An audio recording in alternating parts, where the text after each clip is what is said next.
હા હા, આમ તો જોવો તમે આ લાલ લેવલની ફૂદડી કેટલી આમાં ભેળી થઈ જાય. આમ તમે જોવો, એક ફૂદડી 100 કરતા વધારે ઈંડા મૂકે.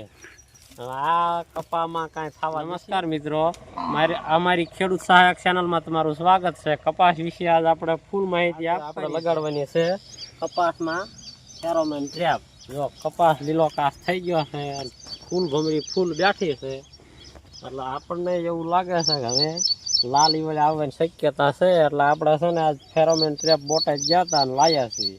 અખતરો કરવા હાટું થઈને 2-3 ફેરોમેન ટ્રેપ આણી છે. હાલો તમને કઈ રીતે ફિટ કરવાની એ બતાવું.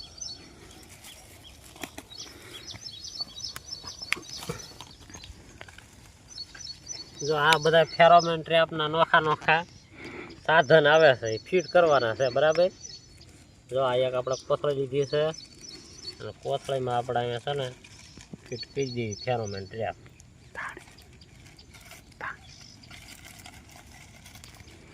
જો આ રીતે કોથળી છે તો આપણે આમાં ફિટ કરવાની છે. જો આ બહાર વજની ન રહેવી પડે અને ઓલી બાજુ વજની ન રહેવી પડે. બે બાજુથી આમ કમ્પ્લીટ હરખી ફિટ થઈ જાય ને એ રીતે ફિટ કરવાની. હાલો કોથળી આપણે જો ફિટ કરી વાળી છે. જો ઉપર જઈએ નહીં અને હેઠે કમ્પ્લીટ બધી ફરતે વજની ન બહાર નીકળવી પડે. અને હવે પછી આ જો એક સ્પેશિયલ એની ટીકડી આવે એ મૂકવાની આવે. જો આ ટીકડી આમાં ફિટ કરવાની છે. એ હાલો આપણે ફિટ કરી વાળવી.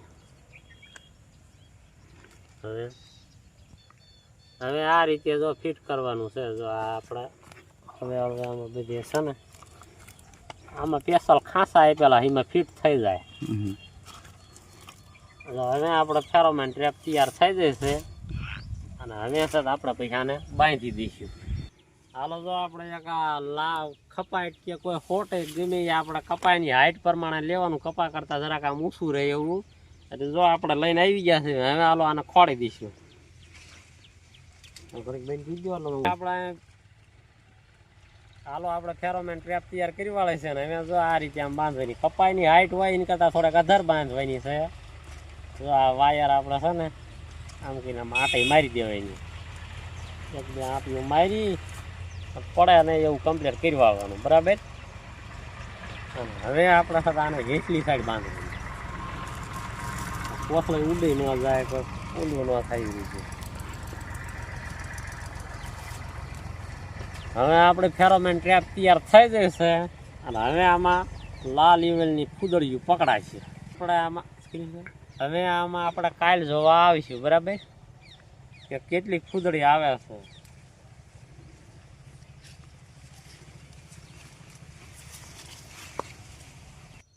હાલો મિત્રો, આજ આપણે અહીંયા સત વાડી આવી ગયા છીએ અને કાલ ફેરોમેન ટ્રેપ લગાડી છે. આજ આપણે જવાનું છે જોવા.